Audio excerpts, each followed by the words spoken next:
A matéria de hoje vai falar sobre os movimentos migratórios. O que são os movimentos migratórios? É essa ida e vinda de pessoas dentro de um mesmo território ou de um território para outro.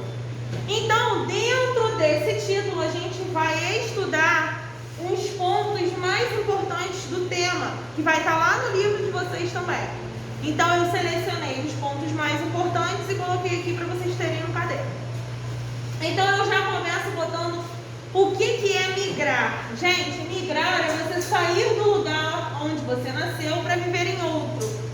Quando você migra, você está saindo de um lugar para o outro, independente se dentro de um país ou de um país para o outro. Como assim?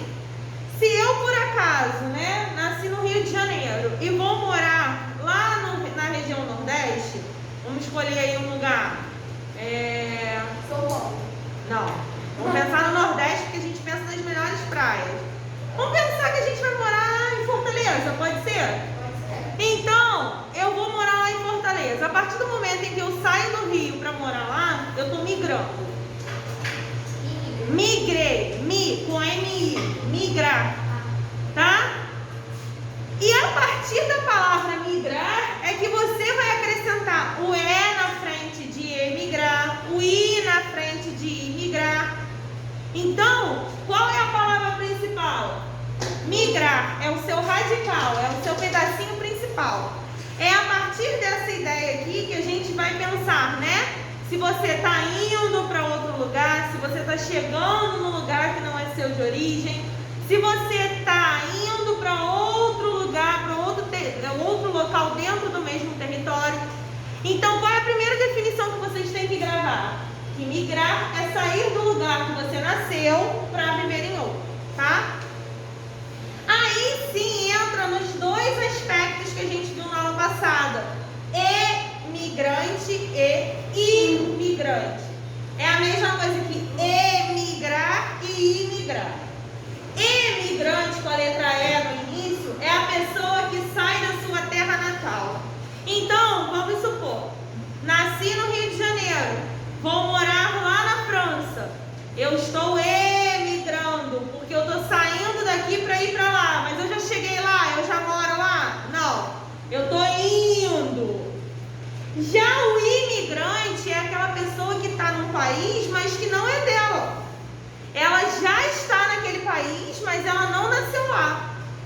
Por exemplo, na aula passada a gente deu o exemplo do Paul, que ele era americano e estava morando aqui em São Paulo. Então, a partir do momento em que você está morando num país que não é o seu, para aquelas pessoas lá, você é o quê? Imigrante. Então, vocês entenderam essa ideia? Sim. Imigrante com I é quando você está morando num país que não é o seu. Então, para eles, você é um imigrante. Tanto que no nosso livro a gente vai ver, por exemplo, vários tipos de imigrantes, Lá na época da colonização, a gente estudou que os portugueses vieram para cá e ao longo dos anos foram se passando. Quando o Brasil já era Brasil mesmo, vieram os imigrantes italianos, os imigrantes japoneses. Por que eles eram chamados de imigrantes aqui? Porque eles não são daqui. Eles são italianos, eles são poloneses, eles são japoneses, mas vieram morar no Brasil. Então, pra gente, eles são imigrantes. Logo em seguida, a gente vai ver o que são fluxos migratórios. E a gente vai descobrir que fluxos migratórios são esses movimentos de saída e entrada no território. Então, ao mesmo tempo que tem um monte de gente indo para lá, também tem um monte de gente vindo para cá. A gente sabe que nesse período de pandemia deu uma pausa nisso daí, em todos os países. Os aeroportos tiveram que ficar fechados durante bastante tempo. Muitos países só estavam recebendo os próprios, moradores, vamos botar assim para vocês entenderem. Então, essa questão de você sair daqui, por exemplo, e morar nos Estados Unidos, deu meio que uma travada, porque eles precisaram fechar os aeroportos para ver se essa questão da pandemia dava uma pausa. Mas no ano normal, né, a gente percebe que existe muito fluxo migratório, porque a gente sabe que muita gente sai daqui para ir morar em outro país por conta de trabalho, por conta de melhores condições de vida, ou até mesmo porque decidiu ir morar em outro lugar. Assim como, vou dar um exemplo básico que vocês vão entender de imigrantes. Se a gente for ali no centro do Rodo, a gente vai se deparar com inúmeras pastelarias. Ou são chineses, né? Ou são japoneses. Então, a gente fala assim, caramba, eles são o que aqui no Brasil? Eles são imigrantes. Você vê de cara que eles não são brasileiros. Se eles não são brasileiros, eu já dei um exemplo deles, porque de cara a gente já consegue ver, né? Eles já têm o olhinho puxado. Então, eles são imigrantes. E o fluxo de vinda deles para cá era muito grande. Agora é que deu uma pausa. Aí eu coloquei aqui um exemplo de fluxo migratório. Ó, as pessoas vindo dos Estados Unidos para cá, mas também ao mesmo tempo tem as pessoas indo do Brasil para lá, né? Dei esse exemplo porque é o que mais acontece, tá? O fluxo migratório em maior quantidade que existe no Brasil é das pessoas saindo daqui para ir para os Estados Unidos, tá? E até um certo período, o fluxo migratório maior de lá de fora para cá era, né, da China para cá, exatamente por essa questão. Se a gente for no centro do Rio, então, o que a gente mais vê são lojas, né, de produtos, né, que vêm da China. Então, o fluxo migratório dos chineses para cá era muito grande, assim como o fluxo migratório daqui para os Estados Unidos também era muito grande. Só deu uma pausa mesmo por conta dessa questão da pandemia. Aí, principais causas do fluxo migratório. Você, quando tem essa questão de fluxo migratório, né, dessas pessoas indo e vindo de um país para o outro, elas só vão se mudar por esses motivos aqui, ó.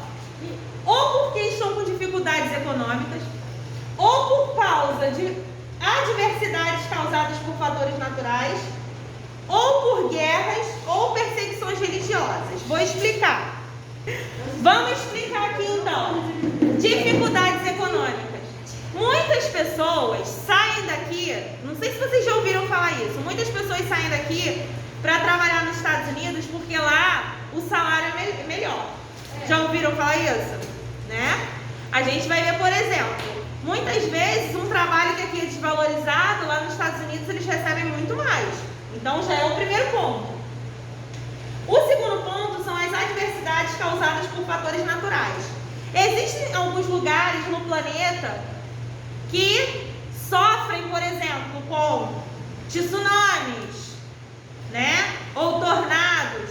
Então muitas pessoas já cansadas, né, de sofrerem tanto com essa questão de fatores naturais, elas acabam saindo daquele lugar para ir morar em outro.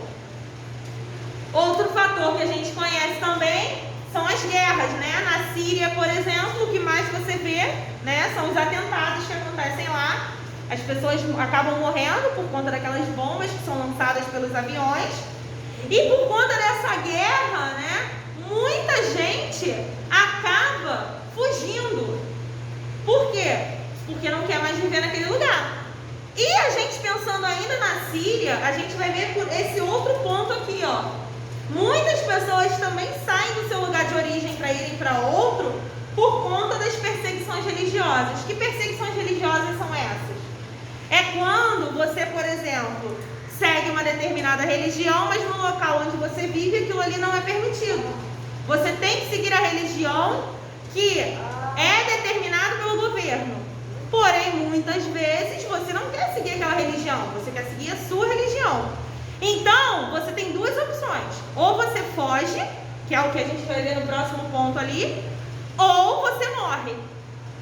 Então, entre você morrer junto com a sua família e você fugir, é melhor você fugir.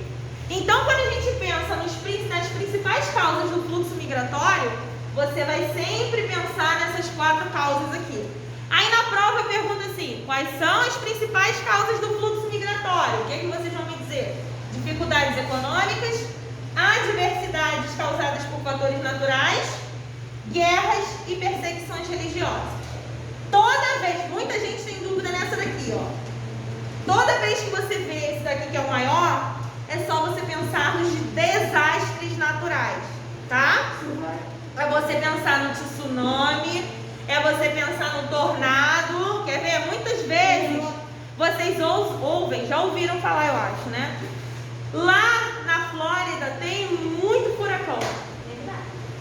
E quando ele passa, ele carrega tudo.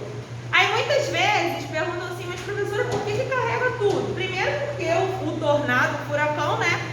É um vento muito forte que sai levando tudo. Segundo, porque as casas dos Estados Unidos, eu não sei se vocês sabem, mas elas são feitas de madeira. Então é mais fácil de ser destruída, né? Então, o que acontece? Muitas pessoas moram lá, mas deve ser cansativo, né? Fora o financeiro. Você tem que montar a sua casa, aí o furacão vem e destrói. Aí você monta a sua casa de novo, aí vem outro furacão ou um tornado e destrói. Então a pessoa chega uma época que ela cansa, né? Óbvio. E sai daquele lugar para ir para outro. Nessa parte aqui a gente vai falar exatamente da ligação lá com os fluxos migratórios, que são os refugiados. Quando a gente fala na Síria, que as pessoas fogem por conta da guerra ou porque são perseguidos, porque não estão a favor com a religião local, eles são chamados de refugiados. Então se eu pergunto para vocês assim, ó, galera, bota lá na prova, o que são refugiados? Você vai escrever para mim. E refugiados são as pessoas que são forçadas a deixar o seu local de origem em busca de segurança em outros países. Ou seja, diferente do imigrante, que foi porque ele quis, o refugiado ele foi forçado a sair do seu lugar de origem. Ou ele sai, ou ele morre. É assim, o português bem direto e objetivo. Por quê? Nesses locais de guerras, ele sabe quanto que uma bomba vai cair em cima da casa dele? Não. Então, para ele se prevenir, o que ele faz? Foge. E quando ele foge, em busca de segurança, você chama ele de refugiado. Aqui nessas duas últimas partes desse quadro, a gente vai falar sobre migração externa e migração interna. Não tem erro. Vou explicar para vocês de maneira bem simples.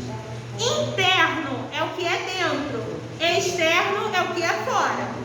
Migração interna é quando as pessoas saem do Rio de Janeiro para São Paulo, de São Paulo para Fortaleza, de Fortaleza para Salvador, porque elas estão mudando de lugar dentro do país. Agora, quando as pessoas saem de um país para ir para outro, né? Como é o caso das pessoas que saem do Brasil para os Estados Unidos, do Brasil para o Japão, do Brasil para a França, aí acontece a migração externa, porque ela está saindo de um país para o outro. Então não tem erro. Leu a palavra externa, já sabe que vai daqui para outro país. Leu a palavra interna, já sabe que vai ser a mudança dessas pessoas dentro do próprio país. Nessa última parte do quadro, a gente tem a migração de retorno e eu fiz um exemplo aqui com um desenho para vocês entenderem bem o que é isso. A palavra retorno, vocês já sabem, é voltar para algum lugar, né? Você saiu daqui e você foi lá no bebedouro. Você não vai voltar para a sala?